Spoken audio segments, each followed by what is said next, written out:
So, first things first. My mouse is doing the jumping thing. Second things last. Is that how it goes? It must be. All right. Welcome to Jesse Time, featuring David. It looks like I have a little ring from where I put a cup down here. And I'm going to need to clean that up. Oh, no. Good episode. So we'll see you next week. And done. By the way, did you receive anything in the mail? I did not. Oh, boy. We'll talk about that next time then. All right. You can't wait. Yeah. Okay, so let's get to it. First is the poll. The poll. Yes. And so if you go to the right underneath the personal pronouns table, there are the three options that we still had typed up here. Yeah.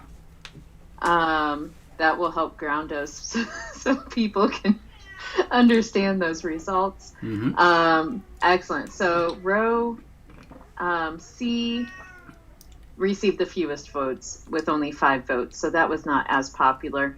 Row A received 13 votes, but our grand winner is the later cliticization option. That is one hell of a word to say, by the way.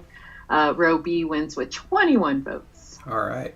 This is, I think this is a good thing for a couple of reasons. One, I had thought of, wait, what is this anyway? Oh, it's the first person plural. Never mind. Okay, yeah, it's fine. Yeah. It's all good. That actually makes this fairly interesting. There's, I really like this ending. It's, I'm going to say it's so Greek, even though it's not very Greek, just because it reminds me of Greek. I could see that. But in kind of a false way, you know what I mean? Right. Like a roundabout, weird kind of way. Anyway, so that's cool, though. I like that. All right, so excellent.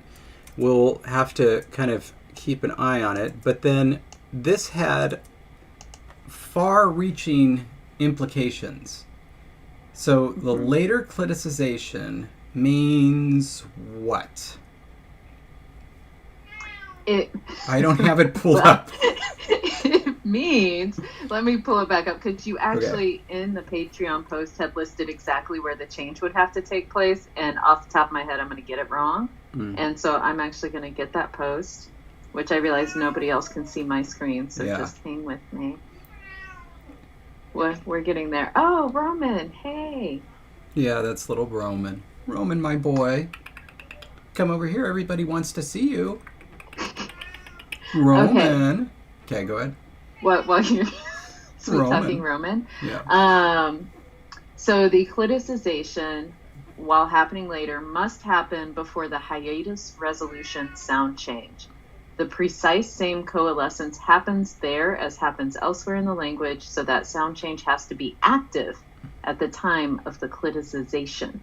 Okay. Since we needed that to happen before nasal raising, or at least for it to be active, it stands to reason that, for example, the A in mislan wouldn't actually stand before a coda in when the raising happens. Okay, so... Which is why it's not mislengu. It's mislangu. But does that change everything else, is my question. Because if... Is everything out the window? Is that what you're saying? I mean, not everything, but like almost everything. Anything that had... So basically this column right here, the mislen column. So this cliticization happens before nasal raising. Is that correct? Is that what I'm getting? Yeah. Well, no, wait. Before the hiatus resolution sound change. And so because of that, I think the nasal was not necessarily seen as a coda because there was a vowel after it. That's right. And so that affects... And so the nasal was not affecting the vowel. That affects the whole damn column. Look at that. Ho, ho, ho, ho. So you have mislen as the basic, but anytime it takes agreement, the ah is going to reemerge. Well, if the way we have it now with some of the other options, it may not have gone that way because the cliticization. Yes. There's too many syllables in that word. Need to just say when it became a clitic, it would have potentially happened at different times. This particular one, because the vowel wouldn't have gone together yet. Yeah. Okay, so but then that means, whoa. Okay, so that column is clear enough. And anytime we have a high vowel before a nasal, it's fine because nothing happens to high vowels before nasals. But now let's take a quick little look-see at ogon and himon. Ok is the protoform, right? And so it's going to be oka. Okay. Yes. So, what happened? Why is this so small? And where's all the stuff? Oh, wait, hold on. Sorry. Okay, hang on. How do you make it bigger if it's in Safari? The Can't plus. You just, do you have a trackpad? Oh, wait. I don't. Command plus, right? Command plus. No. Okay. Okan. And then what's the other one? Himon is Hima. Yeah. So, Himon. All right.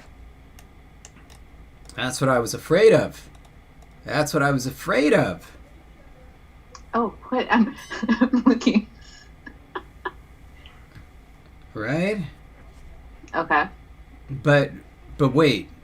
Oh, but wait. Oh, that's not the thing. Hold on, that's the font.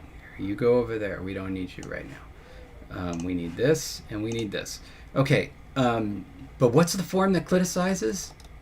Un. Un. Hold on. Okay, wait. Okay, so the hiatus resolution should happen first, so we just put the whole thing in there. So I was like, because I'm watching to see what's on your screen, I'm watching the YouTube video and it's slightly behind where we're talking. And so I'm like, wait, where are we? So I think that because of what we're doing here, I mean, we just got to go with the regular sound changes. And so this form actually is the same now as... So first person is now going to be the same as... What the heck is that? What is that form? That is actually, and I think I saw something up above, and I was waiting until we got through this part of the discussion. They said this whole second row could go. And I think they're correct. I think that was an option for the plural where the in came out from the beginning of Nguera. Yeah. Yes. No, the yes. Right. Okay. Because we haven't discussed the singular agreement yet, and so we shouldn't have that many forms. You know, it will help. Yeah. We should really label these suckers. Okay. All right. So then this is second singular, and this is second plural, and this is third plural because third singular doesn't have anything. So third singular is going to be, wait, chassis, because it's just a basic mislen, and what is this? Imes, right? Yes. Uhu, and Ogo, and Hima. Okay, that's third singular. All right, cool. Okay. Very good. Okay, but then this should be Ogun. That should be Ogun because where we had the glomming, right? The glommening happens before the razorine, and so yeah, that's what we got. Can we please keep these terms forever? The glomming and the razoring. Oh, these are real terms. Linguists use them. Yes. Linguists everywhere. You must not. Really good. You must not have gotten your recent issue of Linguists Monthly. I have not. I think they took me off the mailing list. Yeah, after all those letters you sent in. You shouldn't have done that. Although Okay. Jason Reed is saying the technical term is glomination. Ooh. Well, that's the nominal form. I prefer the gerund because language creation is an active process. It's Ooh. more verby. Yeah. All right. So Ogun, and then the story here was that I think I knew that we were going to end up with Himaun, but then I said because of the coda we were going to have it erode further. But that further erosion can happen later, so that can be Himon. That's fine. So Cheshun is fine. Mislanun is right. Mislanun is good. Imesun good. Uvun good. Ogun good. Himon good. Himon. It just sounds like a name now to me. Himon. I like it. My name is Himon. Okay, so then we just did our poll for the first person plural, so that's good. Second person singular does not need to change because there's an S in the coda, and that doesn't affect anything. Third person singular is fine because it's just nothing happens to it. So That's the base form. So that leaves us with the awful ones, the reduplicated forms. Okay. As a side note, before Yes. you worry too much about what we're going to do there, Uh-huh. imagine someone actually having the name Himon, and Yeah. it literally means I wait. And so it's like the person who's patient, and that is his name. It is cool, but of course, if we're doing this rapidly, it's stressed in the initial syllable. So Himon. If it of course is, because I like to stress things in weird ways. Unless Himon. we just come up with a rabbit naming rule where it's like, just like to make it different and obviously not the word, the stress Right. shifts. Himon. It moves to a different syllable. Himon. It happens all the time. It does actually in names. Weird things happen in names. That could be a type of thing where somebody just picks up on it. It could be because of a very popular name that has this form, like Imes, where it's, and then people just copy it because they like the sound of that name, and it just goes from there. In other words, they like the idea of Himon being the name, I wait, but they're like, it doesn't sound namey enough. What would make it namier? And then they copy the pattern that makes it sound like that other popular name, and thus a naming tradition is born. Yes, just like the name Jaden, that has as many unique spellings as there are people with that name. So true. Yeah. So true. Excellent. Well, I like that little sidetrack, and Alice H. totally picked up on the vibe I was feeling. My name is Himon. You killed my grammar. Prepare to die. Oh, I love it. Oh, man. Okay, and for people, I think I saw a couple comments asking about glomming. Mm-hmm. That is a not so technical term, meaning when they come together or smash together. That's all that means. Cliticization. So to give us a rundown, what's an easy one? Let's do Hima, since we've been talking about it, right? At some stage, you say Hima and then un, right? That'll be a good one. In other words, that means I wait. And the idea is that somewhere along the lines, this happens so much that people just kind of push them together. Himaun.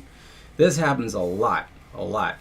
And in fact, it happens doubly.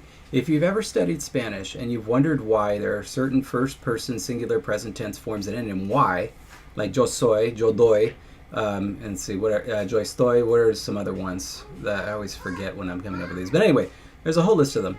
And it seems weird because the first-person singular in Spanish always ends in o. And then there are these very common verbs that end in y. A lot of them are monosyllabic. If you think about it, estoy used to be monosyllabic. Then it had the epenthetic. Anyway, so the idea was that people started inserting copy pronouns after the verb in Spanish to make it clearer who was doing what, since it was such a small little syllable. And so things like doy, which is I give, are actually coming from sequences of doyo, blah, blah, blah, blah, blah, blah, blah, blah, blah. And people said enough that doy became doy. So on. Anyway, and this was already after we had the thing on there, right? It was already there. But they added more. It can just happen like that. Anyway, so chima un becomes chimon, and then we did a little bit of extra. We gave this thing a little bit of extra juice to turn it into chimon. And then what we were talking about was related, of course, because it mattered when that happened. For this reason, not that form, but this one. Mis, what is now mislen used to be mislan, and according to our sound changes, that is going to raise. No, sorry. It's mislan. It has to be mislan. Duh, of course, duh. All right, there's mislan. The beginning form is, yes. Yeah. So according to our sound changes, if you just throw everything in, this thing is going to raise, and it's going to eventually become mislen.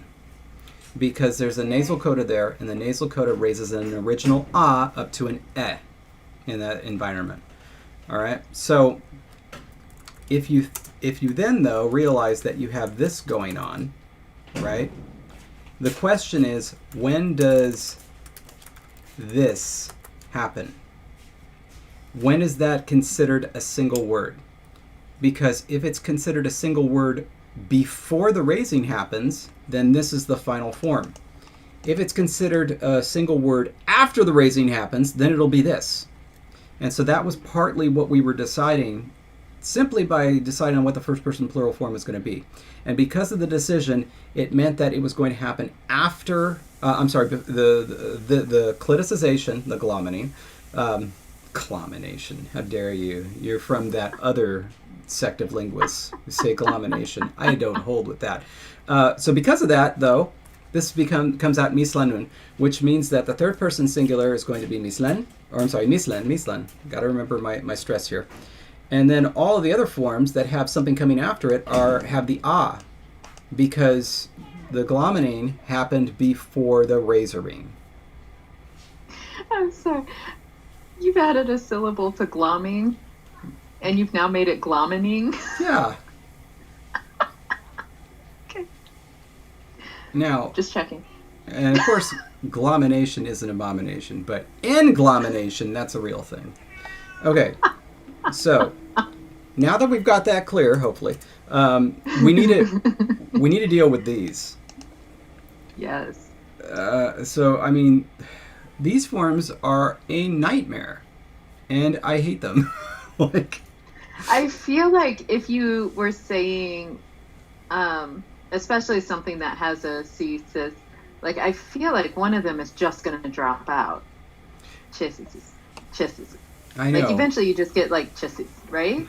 But the thing is, we can't look at that one because, of course, not. It's a very rare occurrence that we're going to have these reduplicated syllables. Sure. So we got to look at these other ones first and say, what should we have happen there, and then just deal with chesisis if that's what we end up with. After all, we do have necessity. What a terrible word. Sure. And cliticization. Oh, goodness. That's a terrible word. Cliticization. And did you read that Bybee book? How she's all like, I don't prefer the term grammaticalization. It doesn't make any sense. I prefer grammaticization. And it's just like, oh my God.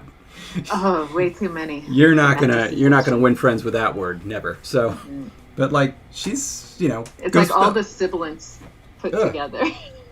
It's a sibilant party, and it's like throughout the entire book, that's all she says is grammaticization, and makes a big deal about how it's grammaticization and not grammaticalization, and I don't know why everybody else is saying these weird things.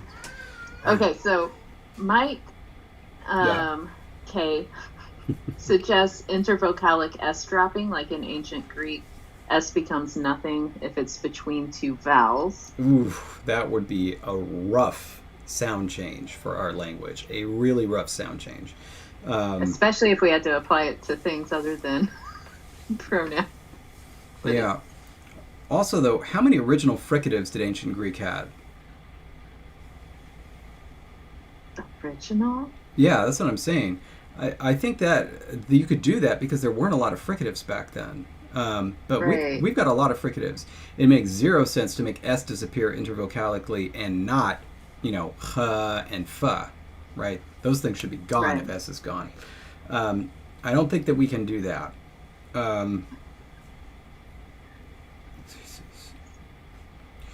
So that Oh my gosh, you However, have an idea. I do, because this is happening before the hiatus, the hiatus resolution. And so we can at least do some funny vowel stuff with this, and say that the form that's actually happening here, it's not at the crucial moment. It's not hima cis. It is in fact hima isis or hima isis. Oh. Now that. Are you thinking what I'm thinking? Totally. Okay, so since we're obviously thinking the same thing, I'll just say it since we're Please do. totally in sync. The second person plural form and the third person plural form should be stressed finally because of the reduplication. I had not been thinking that. Interesting. It is very nice of you to give the impression that I just had this thought myself, but really this idea came from you. It's those vibes. It's I mean, this is your idea, so if the language collapses on this, it's your fault. So yeah. I can take full blame. I like that. This is it. I know, like that. right? This I is like very that. serious. Okay. This is how serious this is. I've got my power pose on. Okay, but think about this. So obviously chessis is weird, right? But chessis, that's not so bad. So would primary stress still be on the che with secondary on the cis, or would it be the other way around? I mean, well, yes, but just due to an accident of history, I think. I think that once we locate the primary stress on the suffix, then we just follow our usual secondary stress rule, which is every other syllable going that way. But we'd need like a 3-syllable form to see if we wanted to not do that. Right. Quick question though, because Sovaru went back and checked and said that we had decided that the earlier form was actually this instead of isis. I thought that was where we got the plural third person. Yeah, that's where we got the plural third person, which was no, I'm sorry. That was the plural third person. It was still a reduplication, but it was a reduplication with the thing that gave us the plural. That's how we got sass. Sass. Okay. Sass. What am I doing? Sass. Yeah, sass. Sass, not sauce. All right. Because it was just going to be ass, and then we decided. Yes. How is there not a sauce called Sass? Like a brand? I don't know, but I feel like this is a business proposal right here. I think it is. Pardon. Nice. It'll be part Copico. Okay. We go to the store, we buy some ragu, we switch out the labels, and then we just drop a little bit of liquefied Copico right into there. Mix it up. I mean, I was thinking more like sass would be like a nice dessert sauce, like for a banana split. Oh. Like you got to add the sass. We have so many bananas right now. Why didn't I think of this? Yeah. So this would be... Okay. Cool. Anyway. So, are we getting any pushback on this idea of moving the stress to the end of syllables? Says that they love the stress shift, so yay. I think that's the only comment specifically about the shift so far. This is so funny because it reminds me of Spanish, and so maybe we should just have the rabbits ignore the second person plural as well. We don't use that. Only no one actually does that. Only the rabbits in a rabbitia use that. We do have support for the sass sauce. I just want to point that out. All right. Mike. Begin working on the Wesley, logo. Here we go. Johan, yes, we're getting... Good. Sounds good. Go nuts. Okay. Thank you. Excellent. Cool. All right. So then, we need to do two things. We need to see how the vowel coalescence happens. And then we need to... Oh, this is the form right here. This is the form right here. Because it doesn't have initial stress. Mm. And I have to feel like the new stress is just going to override that, and the secondary stress is going to be on the first syllable. Otherwise, you'd be immense. Build and stress. Yeah. I think could you imagine a world where it just takes the stress away from the second syllable altogether? Immense. Yeah. But we're going to have to take a look at that form anyway, because if we add it, there's an I in there, right? And so we should have is immense. Right, so the stress wouldn't disappear immediately anyway, because secondary would still be retained. But that's very unpleasant to think about, so let's just skip that for the time being. Sure. Let's focus on these vowel final forms. Yeah, all right. like this right here. That's easy. We don't even need to do anything. Chimasis. Done. With an accent mark. Done. All right. And then I am curious to see what will happen here, just in case, right? Because would you retain the influence of the... Okay. Yeah. Okay. Oh, I'm sorry. What am I sorry? What am I? This should be A. What am I don't know. I'm sorry. All right. Now, what's Roman doing? Roman, what are you doing? Apology accepted. Roman, what are you doing? I heard you. I know you're over there up to some mischief. Little miscreant. Oh, goodness. Okay, and again, this one is changing. Yeah, I see you, Roman. I see you. You want to come over here? Yeah, I thought so. All right. So this one is changing to an E because of this. Wait. Oh. Oh. But no. It's not. It was the coda. I said the coda was what was doing it, not the stress. Maybe it was a combination of the coda and the stress, but no, maybe this should be... Ah! Sorry. Oh, keep it so those two wouldn't come together? Chimaisis. Because... Chimesis. Chimaisis. Okay, so there's no actual coda there, right? Right. So, if what was causing us to do the super advanced lenition or reduction or whatever, if it was the coda that was causing it, then that doesn't exist here. Mm-hmm. And now you might say it could be the lack of stress, but then that would kill it here. We wouldn't get chemo. We would get chemo. And I think that we shouldn't necessarily do that. Sure. And here you might say there's two factors. One, there's the lack of stress, and there's the coda. Here there's just the lack of stress. So I think it has to be chimaisis. Okay. Yes. All right. Okay. Now, this one. Wait, I just did the sound change thingy. And so it's ogesis. Not ogo, it's ogesis. And that's because the original form would not have had the O, right? Yeah, it had the schwa. And so the schwa is having relations with the E and then produces the eh. See? the baby. All right. Now, this one's going to get... Oh, look. We have a little... Oh, whoops. Sorry. Hold on.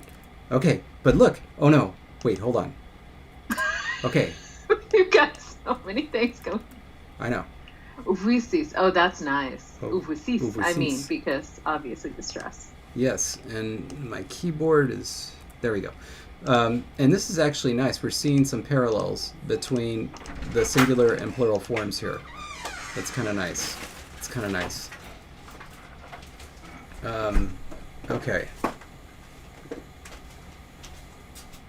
And so then this form becomes simpler. Chesisis. And that's not so bad. That's not so bad. It is really funny that for some reason I kind of bristled at that many S's, but when you think of my name, I have a lot of S's in my actual name. Jesse Sams.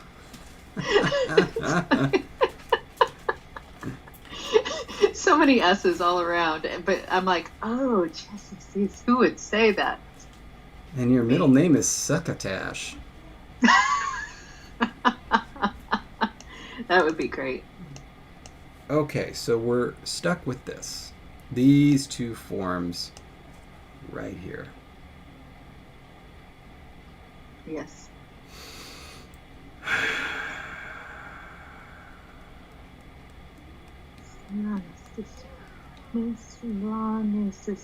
That's a lot of... I am struggling putting the stress on the right syllable. Yeah.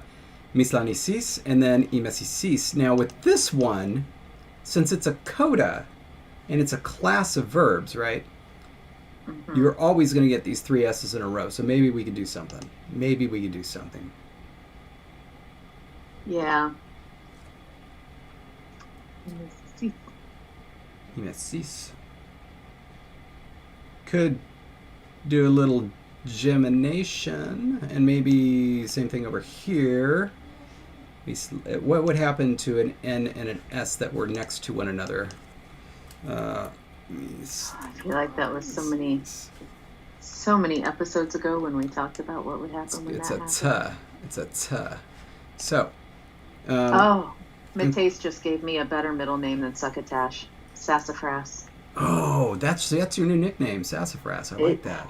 Thank you, and I actually love that word. So, and it has so many S's. Yeah. So Sassafras. Oh, not only that, that's your cowboy name right there, Sassafras Sams.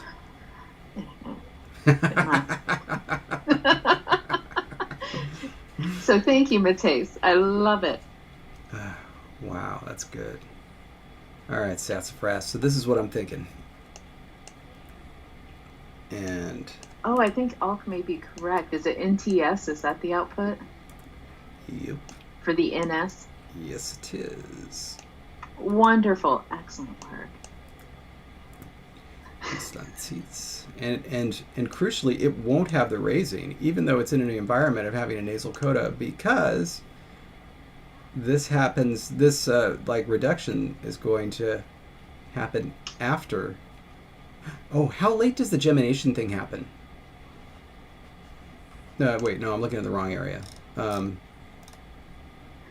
As I go up in the actual document to try to find our list of where the gemination is. Look at that. Degemination happens super late. You know what we're going to have here? Boop. Something exciting. Look at that. Oh, we got a boop for that? Yeah. Emesis. Oh, that's... So, emesis I do like emesis. Emesis so much better. Yeah. Yow. That's something to write home about right there. By the way, all of the commentary about Sassafras Sams is making me so happy. You guys are hilarious. I won't take screen time to read every single one of them, but no, I see them, and I am just smiling so big right now. Okay. Sassafras Sams and her sassy six-shooter. That's some heavy sibilance right there. I love it. And instead of, you raise your gun, say your prayers. Instead of that, say you're sorry.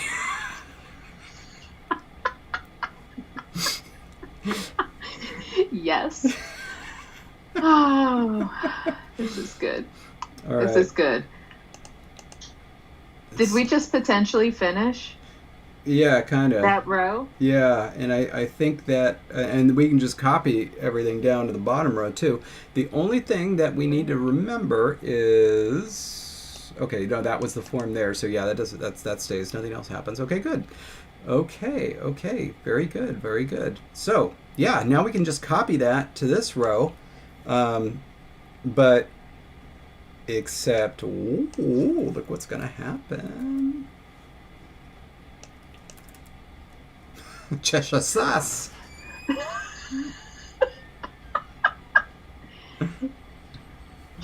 Oh, that's. I am going to struggle speaking this. I saw a comment saying something about how some speakers would struggle with some of these, but that one's going to throw me for a loop. My bunny will not be fluent. Maybe your bunny just shouldn't talk about groups of people. Twitching ears. Yeah. It's like the only one that I think will be. It's like that's like they twitch their ears. I'm going to use this everybody a whole else. lot. I'm going to use this a whole lot. I know you will, and every single time you're going to be like, Jesse, you want to read that sentence for us? Yep. Cheshire sauce. Cheshire sauce. It's good. All right, and then sauce. Okay. And somebody. W. Watson says no to something. Oh, never mind. It was a question up above. So that wasn't a commentary on ours. We're good. Okay. I was worried we did something wrong. We may have.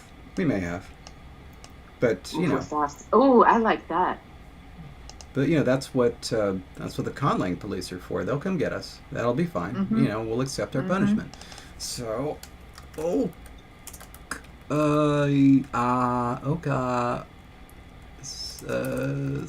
my. I don't know how the sound change thing is going to handle this. Yeah, I didn't like that at all. It didn't like that one bit. Oh, goodness. I'm just now seeing it all play out on the screen. That's intense. Oh, interesting. Huh. Nick High asked about the sibilant harmony in that form, but I don't know which form that would have been after. I think that would be the only one. I don't know. Are you wondering? Also, could have been a joke because it said sibilant harmony. Are you wondering if regular use of forms like these could lead to sibilant harmony across the entire language? Well, gol darn it. I mean, it might. I don't think we should, but it might. Goodness. I did sibilant harmony in the language for Thor the Dark World. I don't know. It's fine, I guess. But I don't know. I feel better about Cheshire sauce than Cheshire shash. It's a little Looney Tunes for me. For you. Wait. No, I'm not thinking of Looney Tunes. I'm thinking of the Ghost of Christmas Present in Mickey Christmas Carol. Are you familiar? One of my favorite Christmas Carol. Oh yeah, it's one of Meridian's favorites as well. She just watches it even if it's not Christmas. My other favorite is the Muppet version. Oh, of course. It's one of the more faithful adaptations. They include a lot of the rarer stuff from the book. So good. Yeah. Just love that. He throws him over the fence and he says, "Oh, I forgot my bag." Oh man, if you've never seen it, you need to. Yeah, that's a good one. Michael Caine, yeah. Yes. Evan says I'm out of sync. I don't know if that means on the video or in life. But am I lagging on your end? Man, that it's like. All right. Okay. So that one's easy. This is the only one that kind of gives me a microcosm of pause. I don't think you can use that word that way, but I did. So let me think this through. Right? So we have oak, and then Oh, sorry. Right? Mm-hmm. And then it happens before the hiatus resolution, which means that you're going to have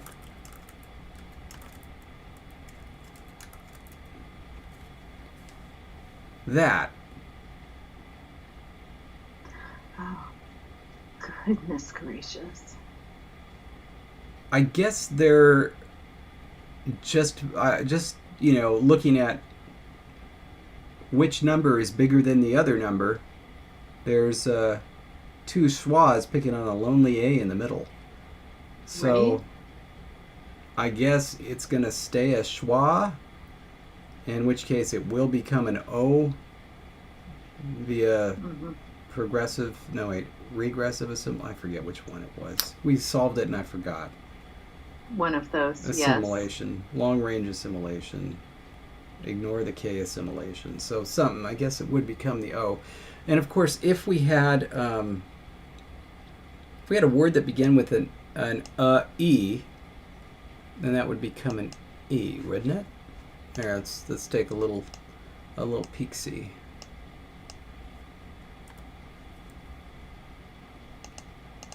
Yep, become an E. Okay. All right, I can be fine with that. Okay, done. Yes. All right, one question, because I'll ask why this isn't Miss Lansas with an A in there. It should be. I believe it's because the N is a coda. No, it was just because I forgot to change it. Oh, see, and I was all like, well, there's a coda there. I was going to explain it. No, yeah. Remember, because of You're right. Yeah. It's because of the fact that it wasn't a coda because of the correlation, the glomination. Did I say the wrong word? Oh my gosh! Now you've gotten to me. It's not glomination. It's glomining. The englomining. You know it's the englomining. All right. So. Or Jason just suggested you were talking about regressival proglaminationary. Ooh, the regressival proglaminationary assimilation. Yeah. Oh man. Okay. Okay, so this is blocked from raising because now Evan is asking: does that mean the sas is a syllable, but it's blocked from raising because of this form following it, right? Yeah, the raising already happened by the time this thing was a coda. Yeah. Okay. Same thing over here, actually. Mistangu. All right. Mm-hmm. Okay. Good verbs. Good agreement. I like that. So, I think I've earned a little something. Ooh. Oh, yes. Kopiko. Yeah, you definitely need something before you actually go into the chart. Because somewhere you have a chart, right? Where you show the... Yeah. Do you have to... We don't have one in here. You have to find one and bring it in. Look how beautiful it is. It's like a beautiful... It's like a beautiful tree that was crushed into a brick. Just delightful. Delightful is such a good thing. Oh, yes. That's what I like. All right. So, yes, we do have a table, but we're not quite ready for the table because this thing is not quite done. Because what I wanted to talk about was... Let's see what color it's going to be. Hey, the right one. I wanted to talk about this/this.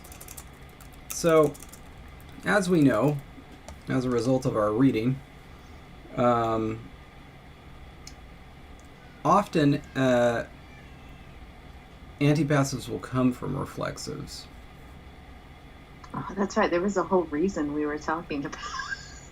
Yeah. But what I'm thinking is that I suppose in this way antipassives are almost derivational.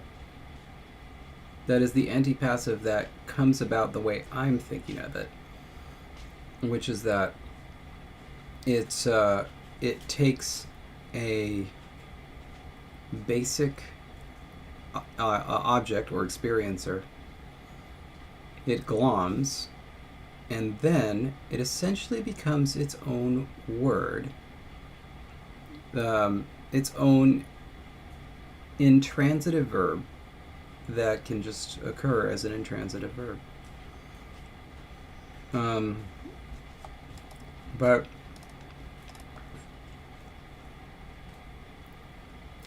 let's think about this. Okay. We need something that obviously starts off as intransitive that can, nevertheless, take a very obvious agent. One of our verbs that we've already come up with?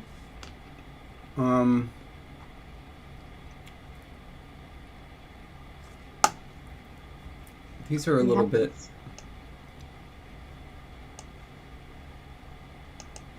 These are a little bit too intransitive-y. I was thinking about something like wash. Because up above we had hop, smell, touched with whiskers, and sit. Where are these guys? Under the verb section on page 13. Thank you. Oh, I'm at page 9. Page 13.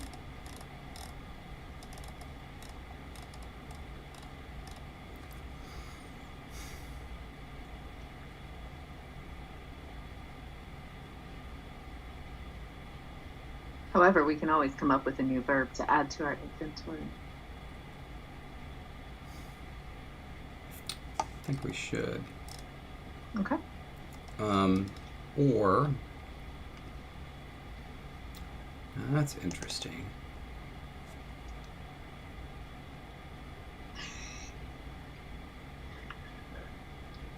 Are you talking about sit, since I believe that's what you have highlighted? Yeah. If that thing takes an agent, then it's to seat. And I could see having some sort of an anti-passive, meaning to seat, a thing that you do. And this is the way that we're going to get agentive nouns. It's got to be. Perhaps zero derived. That could be fun. Iras. Let's take a look at that. Okay. Did we ever write the protoform of this down? You know, I'm going to say probably not, because if you recall, we hadn't created dictionary entries, and I think we overestimated our ability to remember how we derived forms. It's really irresponsible of us, but I also believe 100% that it happened. Okay, this is the only place where the form is written, so we don't have it somewhere else. But I think that what we're doing here when it comes to this reduplication is take the vowel, take the coda, and plunk it on there. Did I not explain this in words? That's a really good question. It's funny that I wrote this note about it referring exclusively to the protoform and then didn't list any protoforms. Because why would you? Yeah. I mean, does anyone remember the protoform? I mean, I think it's probably... I asked tentatively. I think it's probably just the basic IXAS. I think that's what it is. That's what I'm thinking, because then Yeah. it would get voiced in between the two vowels. All right, so let's just write that down somewhere. Okay, that's the protoform. Okay, and this is be seated / sit.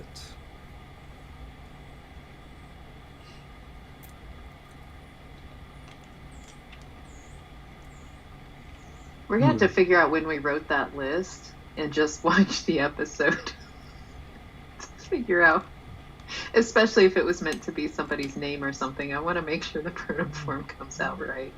I don't do reruns. That's why you pay me the big bucks. Obvious lie, of course. But obvious, but have I told you about Wings? The show or the food? The television show. Wings, do you know I it? mean, I know it. Did you used to watch it? I don't know. I've seen episodes back in the day when it was actually on TV. Oh, I recently rewatched the whole thing, except for the first episode of season 2, which is not available streaming for reasons I have no idea about. Yeah. That is very interesting. Do you know, also streaming on Hulu, they take out random episodes of I Love Lucy, and as a true Lucy fan, I realize these episodes are missing, and then I have to get my DVDs out to watch them, and I'm a little bit like, really, I can't just stream them? Yeah. I don't understand. I think it's just to mess with you. Also because I paid them to do it. Specifically to mess with you. Well, you know, that counterbalances me having to watch reruns of our episodes. You don't want to give me too much Lucy to watch, so you have to give me something else to watch. So, I'm trying to figure out how I'm going to think through this.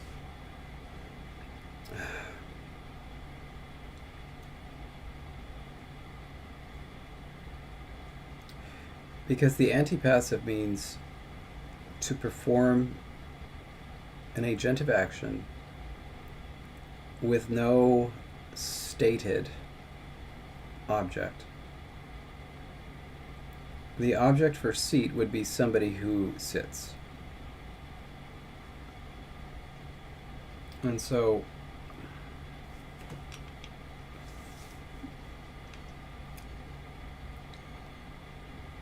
maybe that's not a good one to use because maybe it's something that needs to be more. Maybe we need something for be crushed up like clover. You know? Okay. Like when you stand on clover and it gets crushed? Yeah, like to be mashed up, crushed up, like clover. Obviously, that's not the whole definition, but it's just so that I keep it in my mind.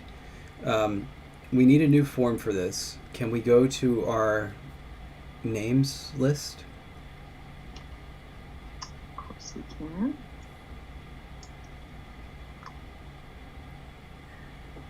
I love that it knows where I want to go whenever I totally mistype what I meant to type. Okay. By the way, you chose some really bright colors on here. Oh my goodness. Yeah? We have a Lucy that needs to be added. That makes me so very happy. Yeah, I know. I figured you'd have some strong opinions about what that is going to mean. Oh, it has to be something lovely. Okay, so I'm thinking, because some of them have notes, and so I'm going to guess that they have some ideas about what they want it to mean. Just do a generic one. So we have kaleu and avu.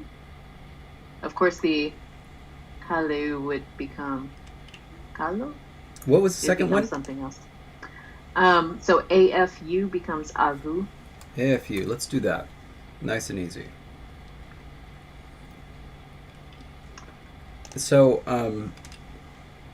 as was mentioned on the wiki, not the wiki, the Reddit, when I cross-posted the image of the darling little rabbit eating the dandelion. Did you see that? Yes, and that was amazing. There was a suggestion that there be different words for to eat depending on either what was being eaten or how it was being eaten. So the transitive version of this that is with the agent could be to eat, specifically to mash up. And so it would make sense for this to want an antipassive. To want. I love how we just personified the verb form. Okay. That is great. So here are hey everyone. Also, shout out to India, wherever you are, if you're watching. Hello. Oh, my wonderful. That's And in Ian was indeed the agentive preposition coming from the word for mouth. And I don't remember what coprophagic means. I remember that I knew at one point in time when this discussion happened, but I don't remember now. So please remind me. The eating Dylan. of feces or dung. Wait. Oh. Yep. Or Mike's definition. That's all right. They're much more civilized now. All of them are. Animals have to go through stages. Yeah. Okay. So.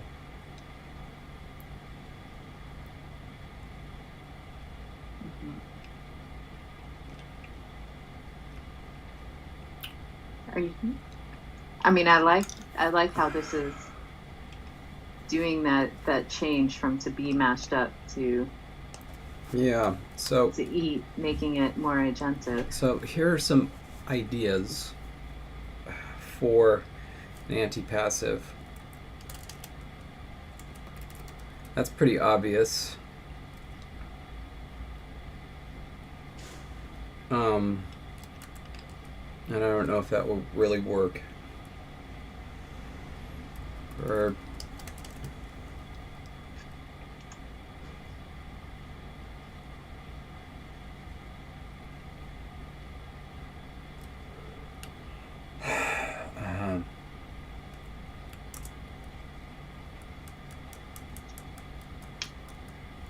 just going to write that there and leave it, even if I'm not necessarily happy with it anymore.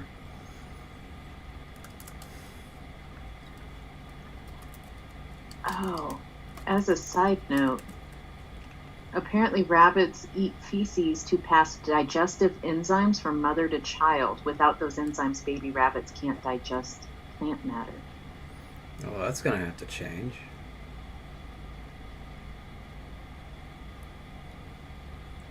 Rabbits, of course, come from eggs. I learned this from the Easter Bunny. Nothing. Sorry. I wasn't paying attention at the right moment. It's going to have to change. What about the Easter Bunny? Redo it. I'm back. No. I'm paying attention. It's always funnier the second time around. Go for it.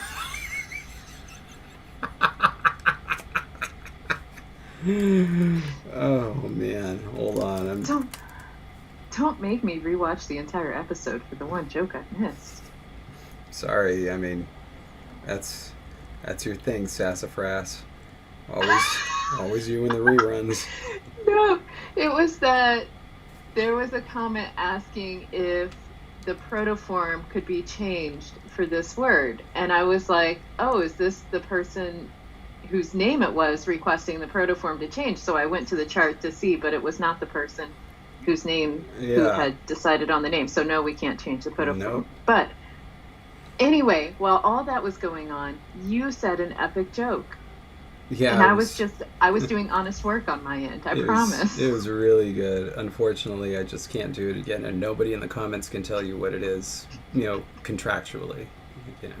Sorry. Oh man. All right, mark this point. We are at 58 minutes in.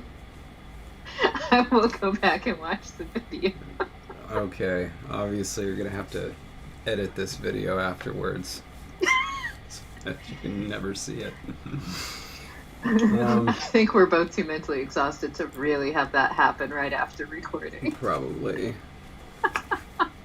But sorry I didn't react. That I know that's the sole reason you tell the jokes is to see my reaction. Yeah, I really don't care about anything else. It's just it's just the Jessie of it, or if you prefer, the Jessiality of it.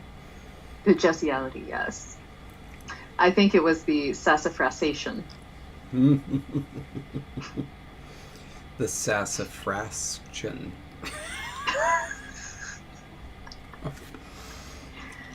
Oh my goodness. Okay, we will move on. Okay. Oh, and somewhere we had. I'm remembering a note. Remember? We didn't write it down? Somebody said nose, remember? We have a word for nose. No, like there was an idea. Did we not write it down? Somebody suggested nose as a reflexive. Oh, yes. I do remember that. Yeah, I don't know that we wrote that down. We really need to get better at taking notes. But that happened, right? That like happened for real. Yeah, I do. And we've got all these random notes and we don't take something like that down. Yeah, I know. We still have grab it in here. We don't have the idea for the reflexive. It's because grab it is too powerful to be deleted. Oh my goodness. No, but I do believe. Oh, Mike, it was you. Oh yeah, we're control effing nose, and it just. All we're getting are the definitions. But okay, make a little separate. Those are anti-passive. Verb plus is equals reflexive. Now the question is, would the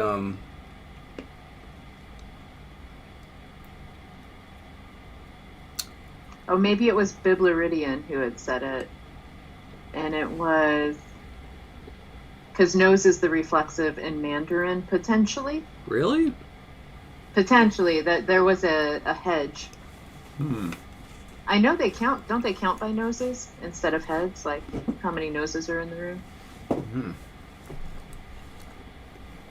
Okay. Well, I do like the idea. Yeah. And we even came up with a word for nose, I think, because of that. Yeah. Because we haven't come up with any other body parts other than the ones like mouth and nose that we had ideas for grammatical. Yeah, it was for me. Grammaticization. Grammaticization? No, wait. I can't do it without the L. Man, I know. Grammaticization. There we go. I got it. Did I ever tell you that I talked to Joan Bybee over email? No. I found out that she was at the University of New Mexico, and I, in honestly a veritable orgy of poor planning, I was invited to give a keynote at the same conference in the same place 2 years in a row. Like, who does that? Nice. I mean, it doesn't make any sense though. Like, it's the keynote, right? It was the Southwest. You were just that good. Yeah, I guess. But it was the Southwest Texas American Culture / Popular Culture Association.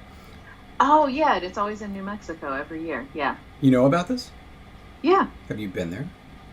No, but a lot of my students and like grad students and people at my university go and present there. Oh my God. We should all go back because I had a good group of friends there. They introduced me to this 70s board game. It's so wild. Anyway, so okay, so I found out Joan Bybee was nearby. I was like, I basically emailed her and said, "Oh my God, Joan Bybee, I am such a huge fan. I don't know if you happen to have heard of me. This is who I am, and I'm giving a talk at this place in in Albuquerque, which is nearby to your campus." And then she sent me an email back like, "Oh, that's very interesting. I don't really come to campus much these days." And then I was like, "Well, I mean, that's okay if you can't come, but maybe I thought it would be cool, like if we could meet up. I'd love to just say hi and talk to you about language and stuff." And then she never emailed back. Very busy. Yeah. I also once emailed Thomas Paine, writer of yeah. Yeah. Morphosyntax, describing morphosyntax. Yeah. And it was the same type of thing where I emailed once, then he emailed back, and then I emailed again, and then that was it. Never again. Basically, I guess I'm too much of a fan of certain linguists, and they hear from me and they're like, wow, I don't want to talk to this person ever again. You come off as too. Yeah. That's how Chris says I act around cats, and they walk away from me because I'm too excited to see them. And Yeah. then they're like, I'm done. Yeah. Yeah. Cats will do that. So, as a oh Ray, Ghosted by Bybee, a memoir. No, so actually, this is a true story because, and I'm not wearing the Youngstown shirt today, but my husband studied at Youngstown State up in northeastern Ohio, and when he was doing his undergrad, he was taking linguistics courses, and he just out of the blue one day decided, because they were doing something about Chomsky's work, so he just emailed Chomsky to see if anything, if he could get a reply. And Chomsky was like, well, if you'd like to visit with me, here are my office hours. And so Chris literally drove from northeastern Ohio to MIT and went to Chomsky's office hours to visit with him, to ask him his questions. And Chomsky sat and talked it out with them. I've actually heard that he responds to emails fairly quickly. And it doesn't really matter who they're from.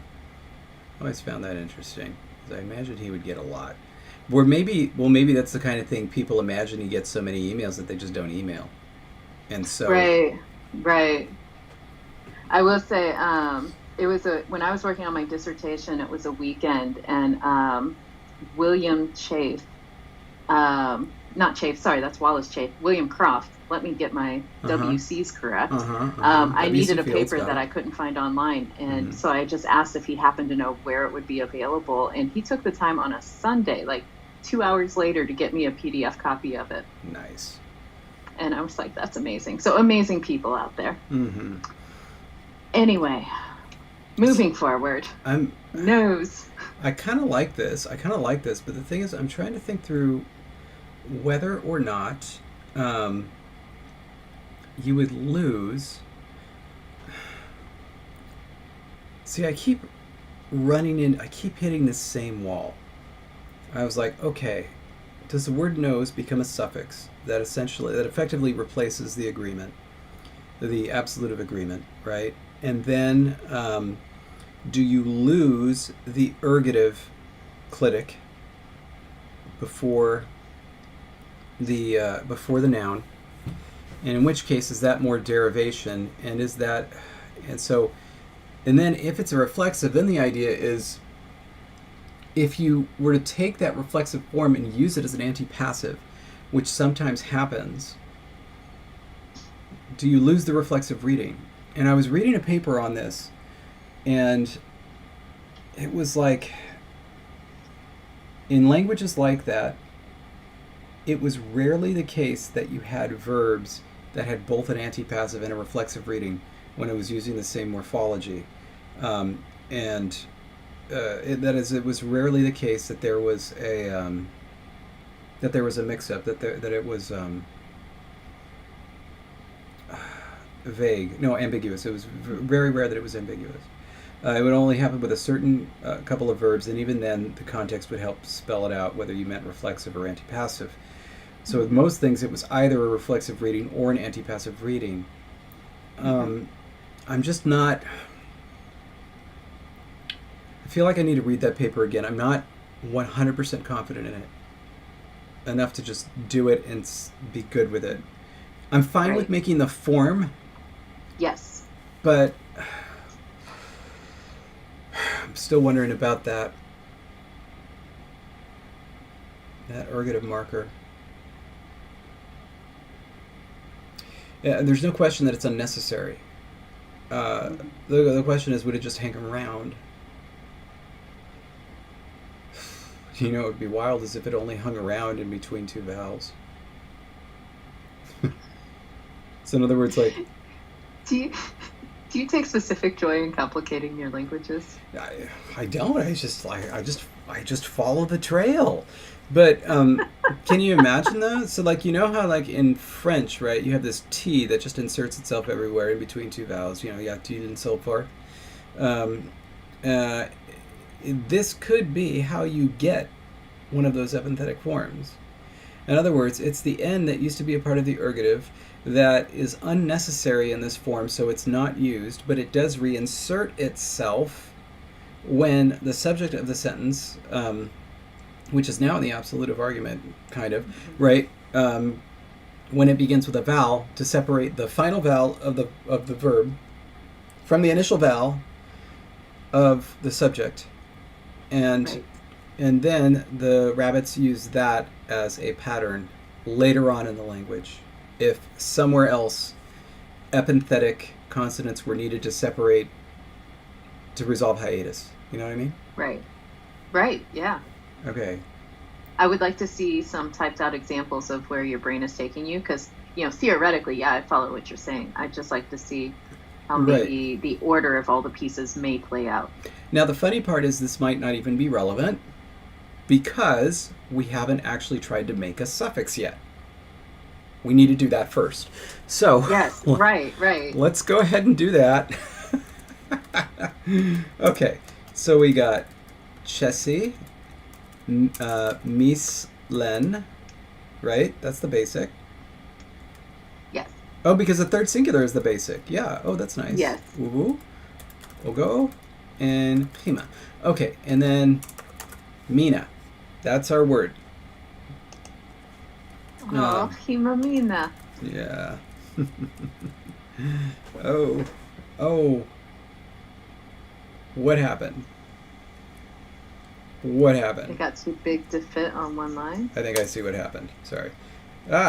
It's keyboard problems because you know it doesn't read. It's it's a it's a thing. It's a you know what I mean? Oh my God, it's doing it again.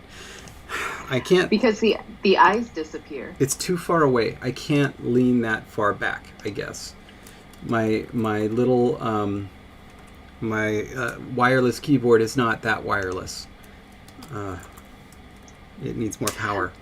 Okay. I love that you just turned that into like a gradable adjective. It's not that wireless. It's not. I really wish it were wirelesser.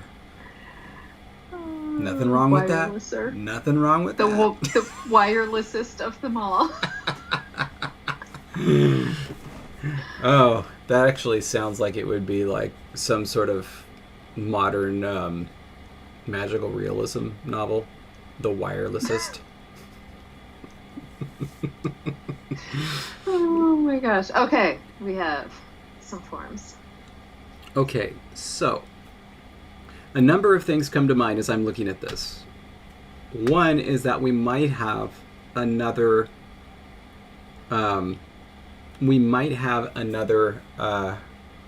stress shifting situation. Maybe. You want to say that it wouldn't happen because the whole point of this is that it would be so de-emphasized that it becomes a suffix, and then the whole point is that this form occurs because it just gets used as this basic noun. But on the other hand, it really does get special emphasis in French, doesn't it? Je ne mange pas. It's not Right. like je ne mange pas.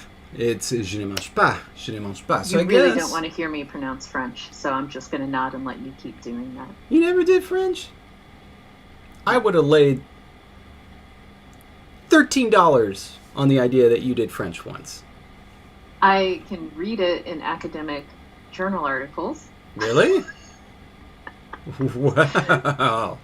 but, or at least I used to be able to. It's been a while since I've done that, but I can't speak it at all. I can only recognize what I need to see in academic writing. Give me a newspaper and I'm lost. I Man, can't even tell you. I should tell you about the time I spent 3 hours in a French police station after my phone had been stolen. And nobody there, let me tell you, nobody there spoke English. Oh, I really had to reach back into the brain bucket there. Was that an I Love Lucy situation? It was more like, oh my goodness, what is the imperfect form? And then I got it. All right. So, Chesimina. What? That just sounds beautiful. Islamina. Imesmina. Umina. Humamina. That's funny. How is this thing gonna shorten up? So the stress here is going to be on the me, right? Chesiminan. Like Chesimina. chesimina. Chesiminan. So Chesiminan, because I'm doing the sentence, right? So it'd be like Chesiminan blank, whatever. Chesiminan ime. Right? The rabbit twitches ears. Or That was beautiful. I'm in love with our language.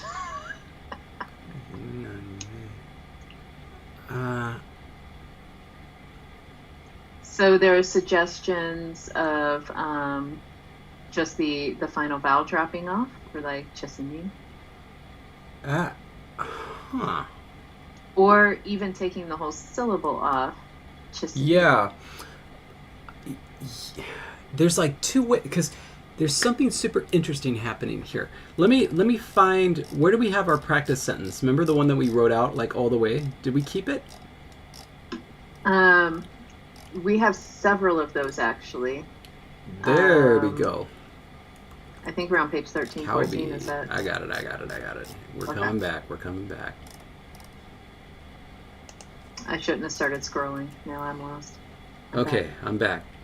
So we have, kabi niki nime, right? And then kabi masenime, right? So we have something interesting here because it's like almost the exact same thing that's happening since this thing ends with a na, right? Mm-hmm. So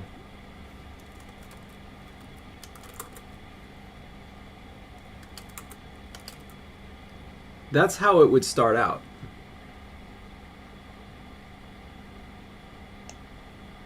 So you have this sequence, right? If you delete this vowel, right, you delete that, you're just essentially losing a beat. Gabi mini me. And it's like, so you could delete this, or you could delete this. And now let's do... Would we lose the agentive marking when you have the reflexive form? Well, yeah, that was the central question, whether that was going to happen. Okay.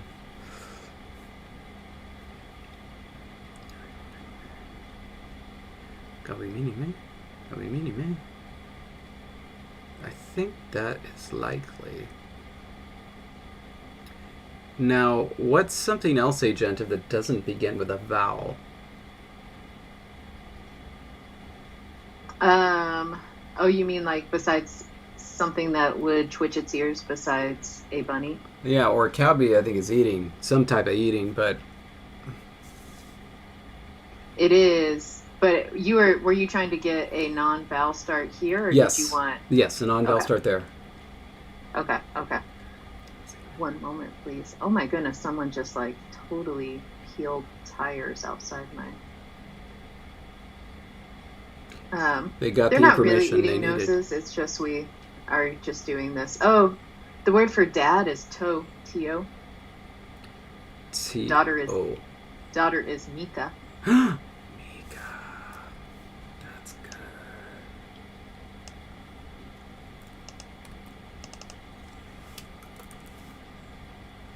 good. Mika.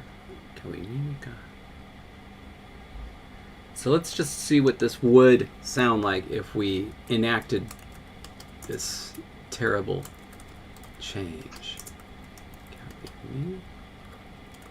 And by the way, the protoform for the word for nose is right here on this line. I think you can see when I highlight, but it's just Mina. Yeah.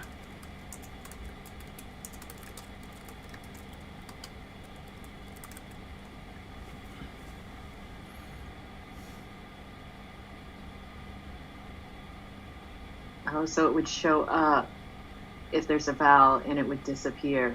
Is this the That's the theory. That's the intervocalic thing that you were excited about? yeah, that's the theory. I'm not 100% sold on it. The idea is that the stage here is that first this final vowel would get dropped. And then the next thing that would happen was this N would be reanalyzed as a part of that, right? Mm-hmm. And so then the N gets dropped. And so, but here it just kind of is not needed. And so it disappears. But here it is needed, and so it's left. I was trying to think of an equivalent. It'd be kind of like a should of thing, in English. Mm-hmm. Where that kind of gets. I've heard of the language. Yeah. But like where people reanalyze it as of, and then it Right. ends up getting focused in weird constructions. Mm-hmm. Yeah. Thinking of that. I mean, let's do at least some options here. So that's one option. And then this is the other option. Gabi me and Gabi mean. So in other words, it just does the normal thing. So it still shows up. Gabi me Mika. Because this is conditioned by the previous thing, not the thing that follows it. So, sorry, I'll get rid of that K. So Gabi me Mika. And then I've run out of space, so I'm just going to do it down here, but what it's supposed to be.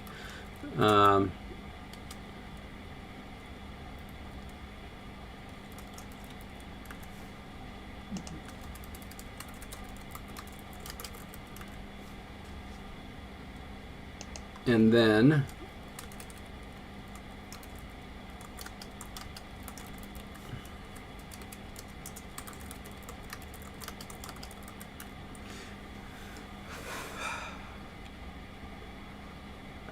now the potentially interesting thing is that you could draw a distinction between an antipassive and a reflexive by saying that this must be used in the reflexive, and then it's dropped for an antipassive. I just don't know how comfortable I feel with that. Okay. You know what I mean? Right. What up, Chris? It's interesting. It's interesting though, because a lot of the verbs wouldn't be ambiguous, right? Because a lot of verbs you would be able to be like, oh yeah, you're not going to mash yourself up like Clover.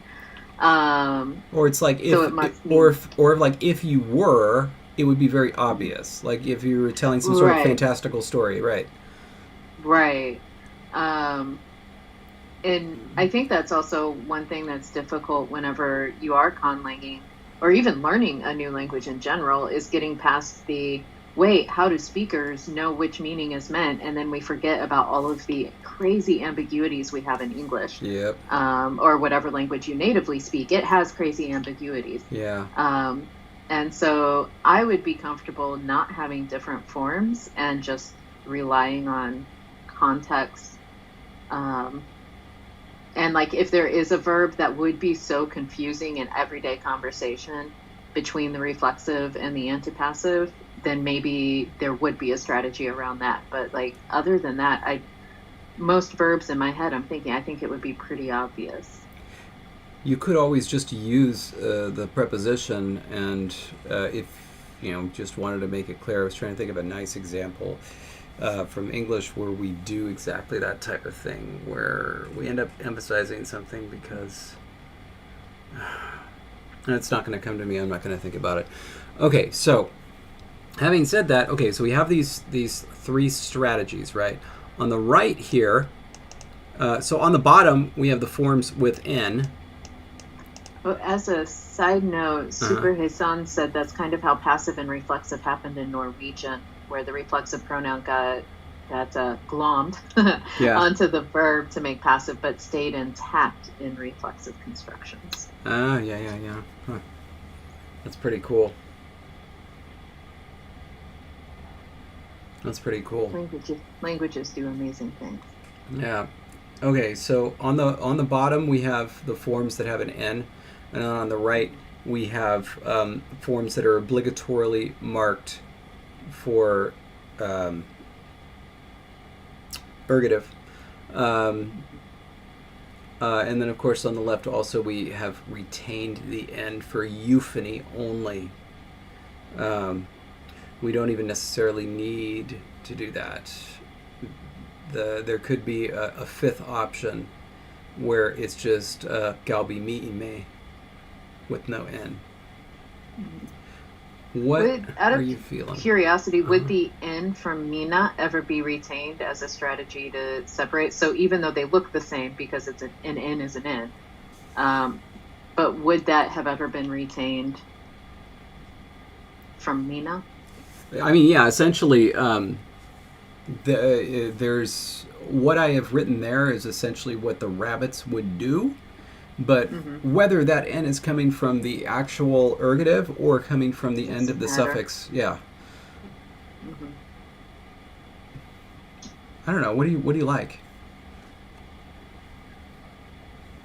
I like.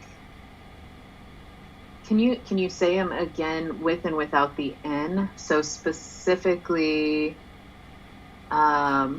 this top, those two are the same, but saying it with and without the N in between. So, kabimime, without the N. Kabimini, I'm sorry, kabiminime. Boy, the more you say it, though, like, I think I may be okay without the N. My first reaction was, well, let's leave an N in. N. So, kabimime. So many N's. Kabimime. Sounds a little bit like Menishe. Maybe that's why I like it. Very vowel heavy, and because the stress changed from being a stressed E to a non-stressed E, like you almost got not quite a tone shift, but you get that sort of falling down, which is kind of lovely on the vowel sound. Okay. Let's see. Let's take a moment to look at these forms and reflect on them and think about them as I answer this question. An antipassive is a somewhat controversial topic within linguistics. It's supposed to be the direct analog to a passive. And so what that means is that in English you say, like, I ate a bucket, or the bucket was eaten, right? Because that's a usual thing to eat. Right as you're taking a drink. Your example sentences. I ate a bucket. That's what I did. Yeah. Go on. So the bucket was eaten was passive. Basically, the thing that undergoes the action is suddenly pushed over into the subject position, but we understood that it underwent the action of the verb. And then you can reintroduce the agent later. So the bucket was eaten by the chef, for example. All right, so an antipassive is the opposite of that. And eat is actually a really good example in English, because to try to wrap your head around why you would ever want an antipassive. So in English, you could say, I ate the steak, but you could also say I ate, and then that's it. Now, in an ergative absolutive language, there's other stuff that happens as a result of that. So if you had the sentence, I ate the steak, I would be marked with ergative, steak would be marked with absolutive, and it would be in the word order for whatever it was for it to be normal. When you turn that into an antipassive, the verb has something that happens to it, some sort of little marker maybe, and then the word order shifts so that it's like an intransitive sentence.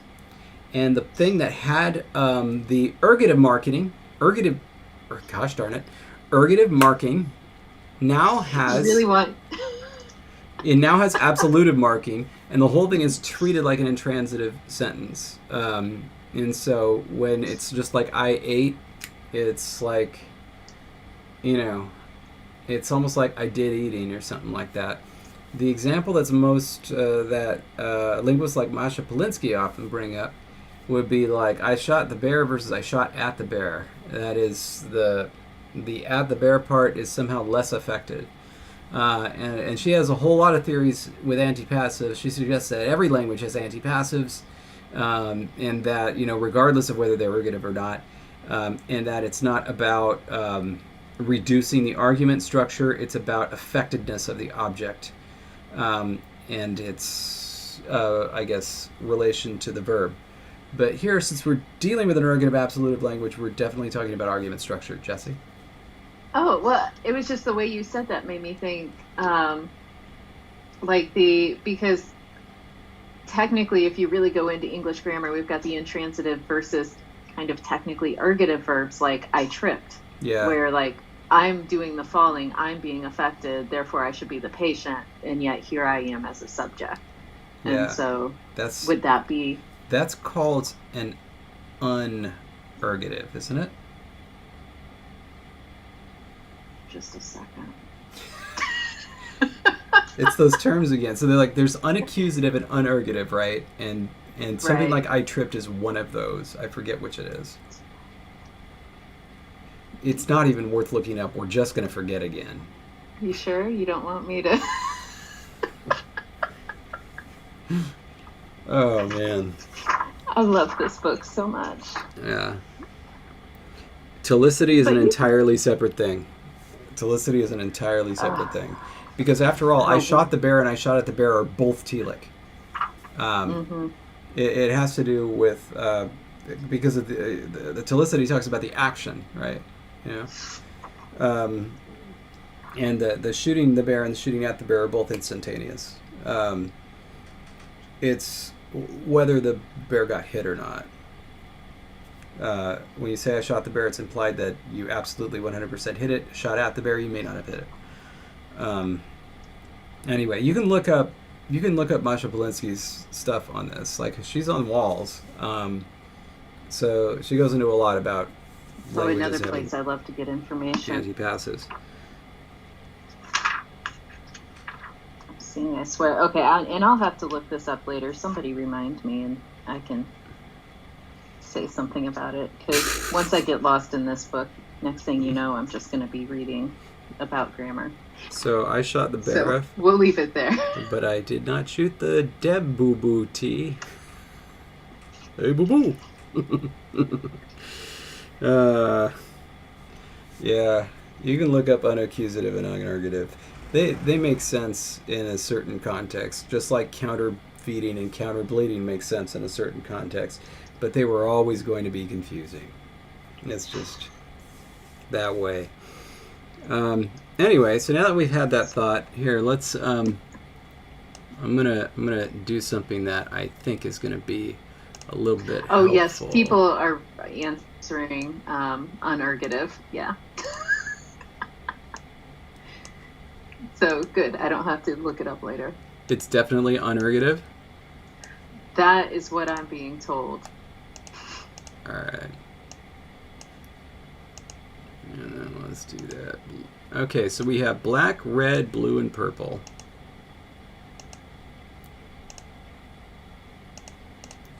What do we like? Or unaccusative. Never mind. Maybe it's unaccusative. This is why terms are so unhelpful, by the way. 'Cause Ergativant. none of those terms are good. I agree with that. Ergativant. Just don't. Oh yeah, so it's fall and die are unaccusative. I think trip has to be unaccusative. Wait, but where's the option where there's no in at all? That's kind of like a secret option for here. A secret option? So that's like a secret fifth option. Actually, oh, okay, this option is the same. Gotcha.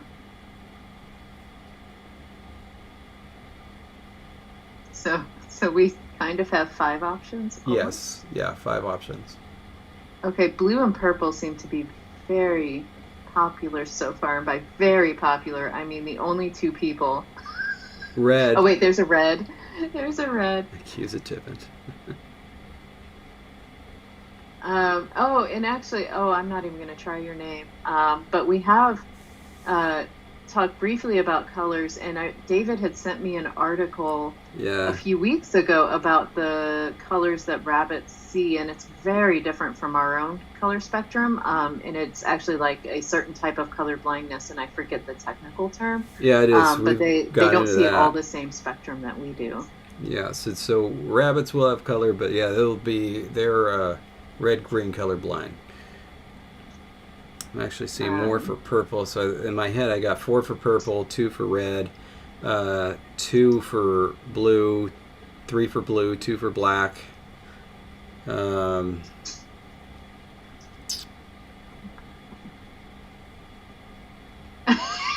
Wesley says anything but purple. Yeah. I really thought black was going to do better. Wow. Black was my vote. See, this is why Blue. As soon as we offer options. Check out Psycho Donkey's comment. That's the type of color blindness that rabbits have. Protanopia. Yeah. Yes. So we'll look into that. It's going to be an interesting thing because that's the colors they can distinguish, but it's not the colors that we can distinguish. So like when it comes to the type of clothing they make, they might use like all types of reds and stuff because they don't see it as different. So that'll be interesting. Yeah.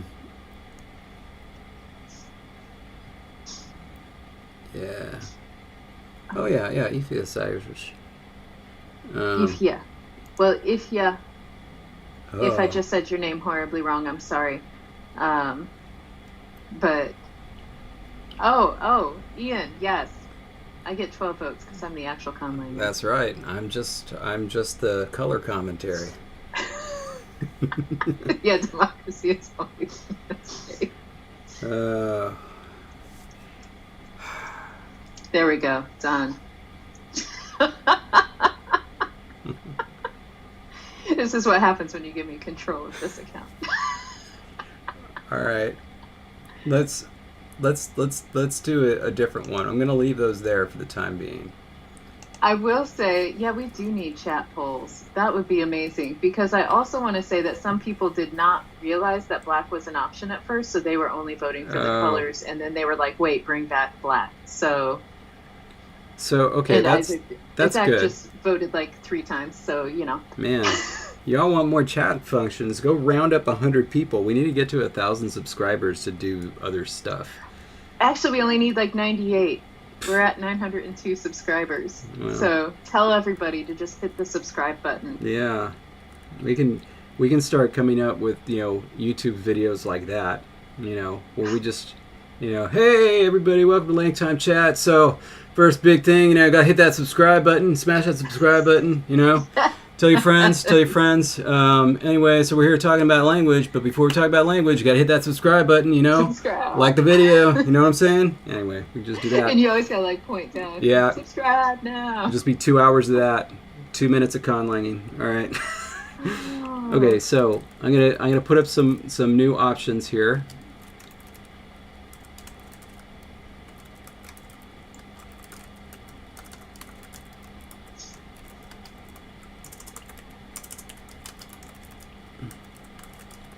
Are they going to be color-coded again? Probably. We should ask, by the way, maybe we should put, just in case anyone is struggling to see the difference between, say, the blue and the purple options especially. Yeah, we should put like a letter or something with it. Or a number. Yeah, okay, so now this one's going to be, I'm going to call it Sassafras? Okay. This is the Sassafras option. In fact, you know what? Let's just go nuts with this and go ahead and do this. Why not? We're gonna add a bulleted text something number list. Oh my God. It worked out perfectly. Sorry, hold on. And then, no, That's not what I wanted. Hold on. I'm going to make this work. Okay, we want to keep... I have faith in you. We're going to keep the indent. Hold on. Okay, we're going to get rid of that, first of all. Okay. All right. And then we're going to change this to, I don't know, there. Oh my God, this is going to work. This is going to work. This is kind of embarrassing, but it's going to work. Okay. There. 1, 2, or 3. But before you vote, hit that subscribe button. Smash it. Subscribe. Yeah. Okay. And as Matei says, the Sassafras option, a lesser-known Tom Clancy thriller. Okay. So I'm actually keeping track now. All right. And starting with Nikai is the first one coming in. To describe, the top option is... We're going to call that the Sassafras option. That's the Jessie option. That's the one she likes. The second option, that's the David option that has the euphonic introduction of N. And then the third option is the one that actually has the N in the suffix. I see a lot of votes for mine. Just going to lie. It. Ah.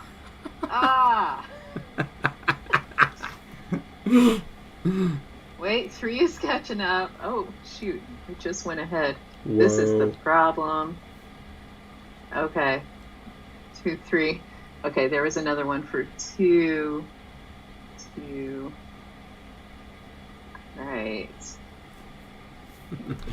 Mr. 3. And I'm not cheating. I'm not counting all the multiple votes for one person. But I appreciate the support because 1 is failing miserably so far. Oh, shoot. It just took me. Okay. I'm thinking 2 and 3. And 2 was the clear winner up until it kept jumping every time I tried to tally. And so I'm thinking 2 is the winner. It kept jumping as I'm tallying, and that's a lot of votes to try to keep up with.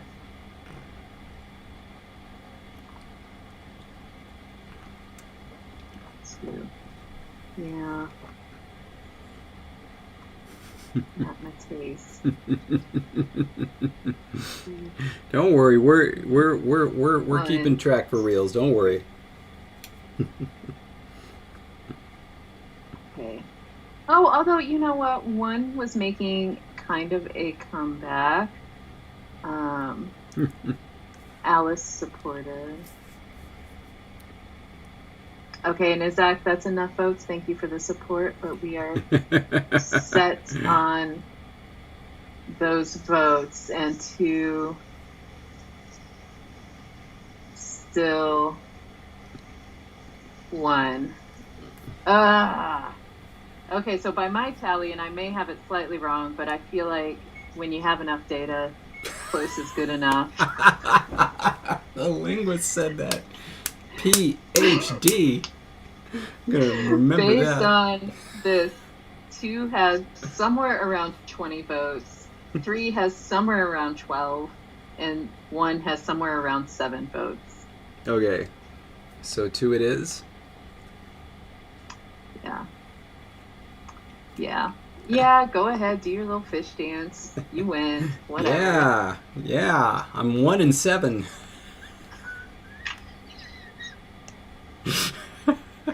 Had to win one of these times. Oh, man.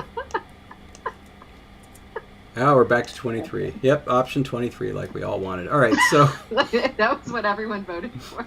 Yeah. Hey, it's 2 and 3. That's the best of both worlds, because those had the highest votes. Okay, so now we get to do the fun part, which is actually make these suffixes. So, Kimami. And then I think that there's going to be no change for that. So, Ogomi. Ufumi. And then we're... what happens there? The S doesn't voice, right? That's a great question. I don't think so, because it's our super sibilant. All the other fricatives undergo voicing. It doesn't but voice. Not that one. It doesn't voice. So, Imesmi. And what happens there? With Mislin?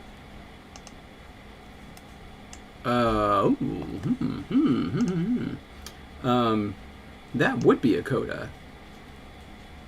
That would be a coda. Oh, this is fun. And then the degemination happens, and so check at that. Check that out. Oh, that's cute. I like that. That's something right there. That's something. All right. Okay, so good. Okay, so we don't actually need this because oh no, that's not what I meant. Delete row. We don't need that because that's going to be in the verb form. Okay, so are we doing anything else with our verbs? I mean, in the long run, I'm sure. No, I mean, this is the long run.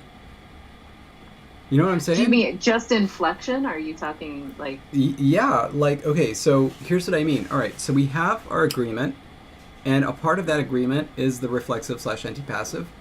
And then we have our two different verb forms, the reduplicated and non-reduplicated. Mm-hmm. Are we doing anything else? Are we good? Are we considering any sort of tense and or aspect marking? I mean, that the reduplication is the aspect. The reduplication was aspect. Yeah.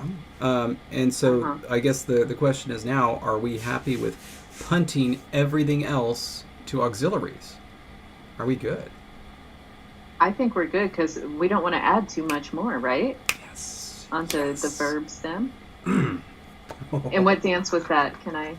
It was really bad, so I'm going to have to edit that from the video as well. So nope. No edits. Oh my goodness. That is it.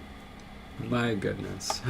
Hashtag so subscribe. yes, so what we're saying is that it's not that we won't think about other things that verbs can mean or do. It's that anything after this would be paraphrastic with some sort of auxiliary. Yeah, the only other thing I thought of was applicatives, and we decided not to do applicatives. And then, yeah, I think everything else, like, we're going to use that pre-verbal spot. So, like, in addition to just, like, straight-up auxiliaries with verbs, we can have that pre-verbal spot for adverbs that we can use for moods and the like. No. W. Watson. So, okay.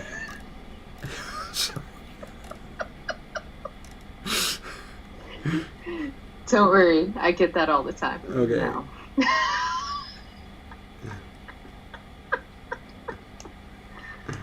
Okay, so we can actually start doing this. We're going to have a lot of different tables. Okay, wait. Table / a lot of different forms potentially listed in a dictionary. How weird. Let's do this. Let's do this. Okay.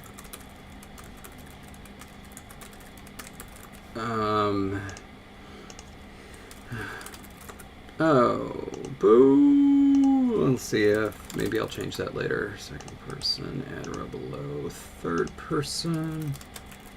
And everyone sit back and enjoy, as Wesley calls, table hell, because at some point something's going to go wrong and you're going to see. Yeah, and it's right now. David. Gosh darn it.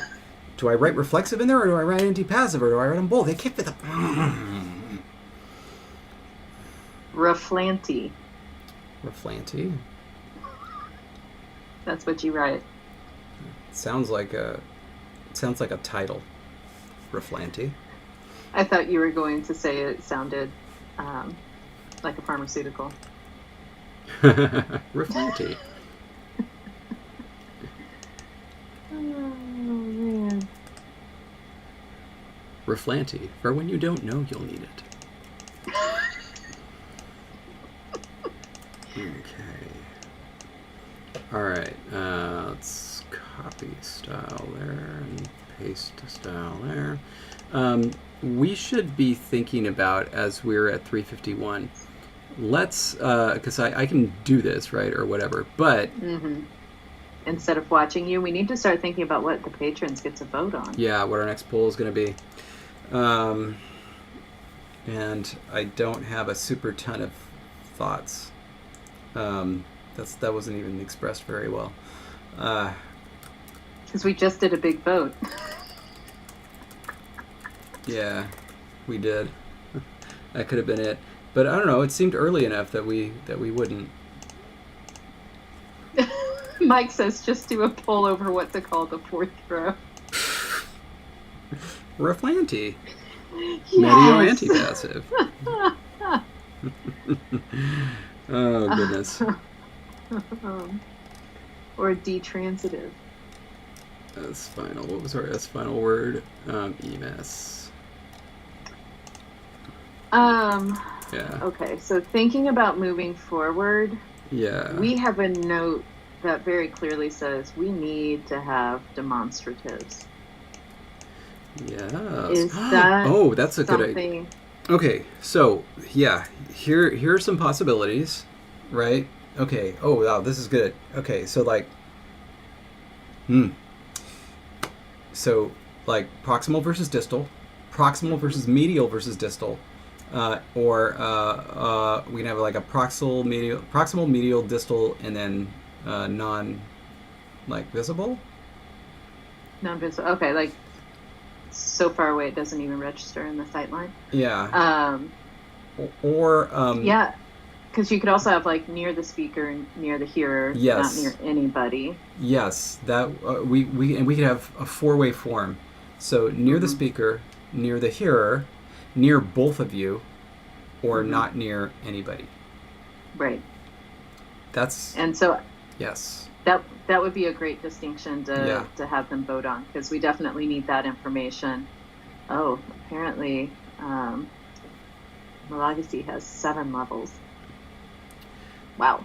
Do you want to go ahead and repeat what you just said? What language has 7 levels? What language? No, because I always get the stress on the wrong syllable, and every time I'm like, I know I'm saying it wrong, and then I say it anyway.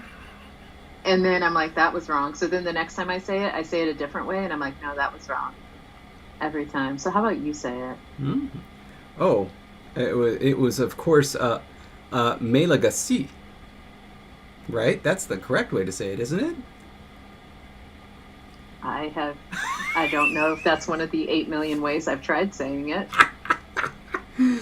Malagasy is the usual way. See, I had all the sounds right. I just Malagasy. put the stress on the wrong syllable, which I do all the time in all of our words. Malagasy. It's what is it? Loggins in Malagasy. That's exactly what it was. I'm alright. Nobody worry about me. Come to Malagasy. There we go.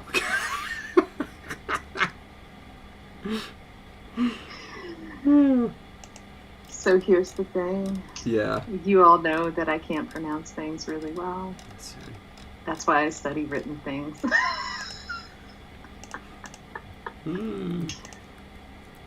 Oh. Sassafras Sam's with a PhD in written things. Written things. My whole dissertation was on written data analysis. Yeah, it's kind of wild they let you write your dissertation. Most of the time it needs to be performed, doesn't it?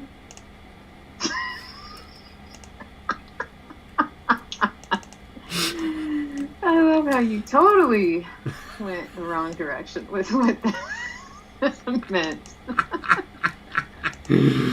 But thank you. All right. I don't need to like finish all of this, but I just want to get some of it. So what did we end up with for the first person plural? What was our... Oh, first person plural, you're using emes. That would be emesu. That's right. Emesu. Right. Listen to that beautiful pronunciation. And then emesis. Actually, oh, and these should be red too, so that we can take a note of the stress shift. Yes, I did not realize until just now that second person singular and plural for that verb are the same except for the stress shift, and that's beautiful. Yeah, wasn't that cool? I was like, I like that. yeah.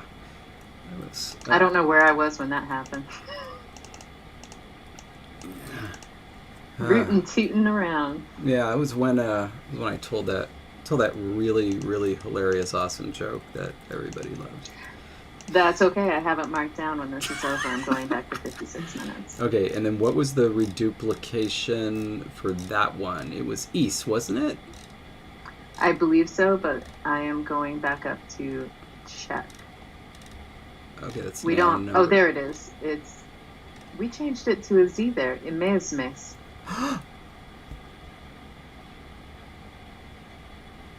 It starts with a pre-nasalized B. That's why. Okay. Where is this relevant? Here. But that's a real S. See? Okay, we're fine. Yeah, no, the ending is a real S. It changed to a B because the reduplication brought a pre-nasalized B in front of it. Yeah. So there was a complex thing going on.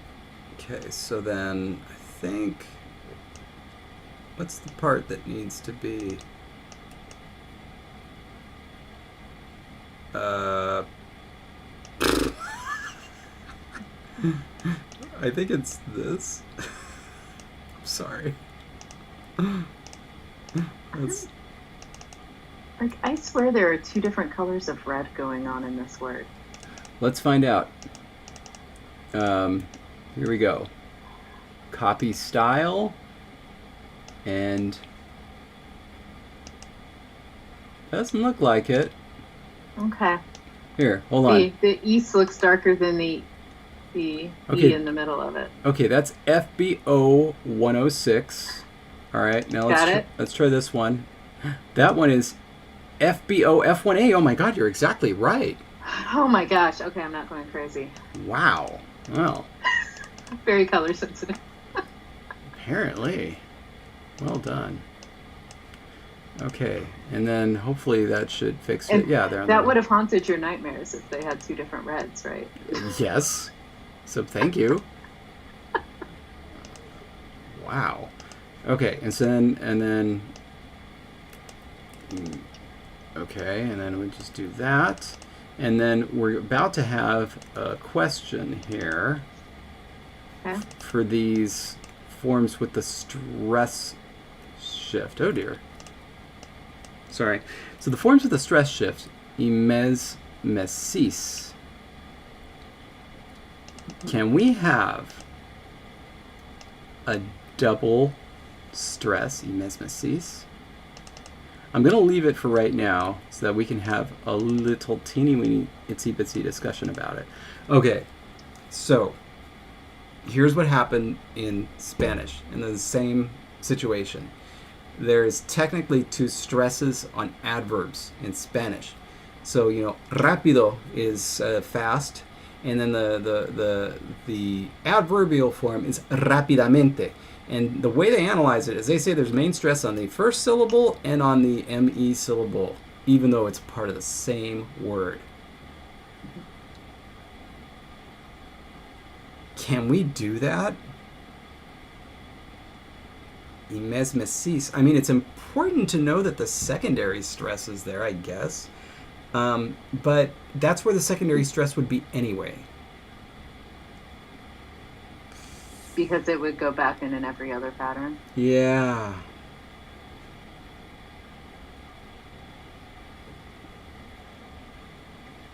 Yeah, I think we don't need the stress marking for the plural form because the main stress on the singular form would still be imesmesis. So you would get a bit of a secondary stress on the final, right? Just by the imesmesis. Imesmesis. Oh, you think that it kills the stress over the... Okay, just a quick couple of quick answers here. No, it's not pitch accent, and then Yes, it might be used for between. We'll have to see how it plays out. Well, okay, okay, so you have imesmesis for the second person singular, and then imesmesis for the second person plural. And so will it be imesmesis with a secondary stress, or will it be imesmesis with essentially two equal stresses duking it out?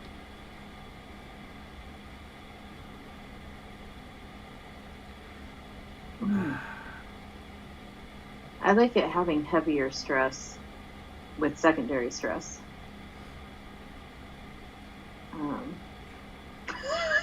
The Applesauce Project. Always two there are, a master stress and an apprentice stress. Yes. Now remember, it can't be too much like that, because otherwise it would be mixed up for the second person singular. Imesmesis versus imesmesis. Yeah. I mean, I'm okay either way. Imesmesis. I think I'm the two things that are at play here that are fighting, right, are the paradigmatic pressure, right, of that reduplicated stress in the rest of the paradigm, right, versus the strong final stress that always occurs on second person plural. I could see both happening.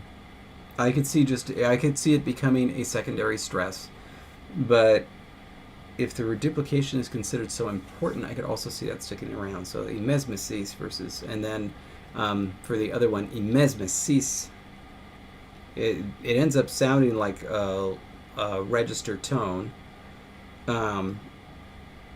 but it could happen. And same thing with the bottom ones, by the way. So imesmesas, imesmesas. Yes, no, but that's always going to stay imesmesas, and then imesmesmi. Oh, wow. Oh, my God. That's a fun one. It's only an accident. We have to remember it's only an accident because it's got the M and the I in there. That's the only reason that's happening. But wow, imesmesmi. Oh, my God. Imesmesmi. That's wonderful. Okay, so what do you like better? This is a good test to see how ridiculous it is. Imesmesmi or imesmesmi? One or two? Same again. Okay, first one. Imesmesmi.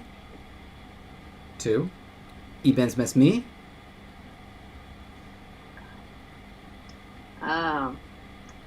Here's the thing. I wanted to say I like 2 better, but then when you repeat them, I think I like 1 better. But like my heart is like secondary stress. But then you said it, and I'm like, that double stress sounds good. Yeah. All right. Okay. What's this word mean anyway? Sorry. I forget. What does it mean? We've used it so many times. Where is that? Shoot. To smell. To smell. Thank you. All right. Okay. And now I don't even know how that verb works, how it even means stuff. That's for another episode, because we have now. Yeah. Okay. All right. Okay. So now we're just going to spend the next 45 minutes telling you to subscribe, because our poor lives are so miserable. If nobody subscribes, we'll just cry all day. Yeah, that's what we do. We actually hate conlanging. We wouldn't be doing this if... Utter lies. God. All right. Okay. I'm out. You deteriorated. I'm done. Well, in the meantime, we look forward to seeing you next week. And yay! And And stay grammar. And think demonstratives. If you're a Patreon supporter, if you're not, consider it.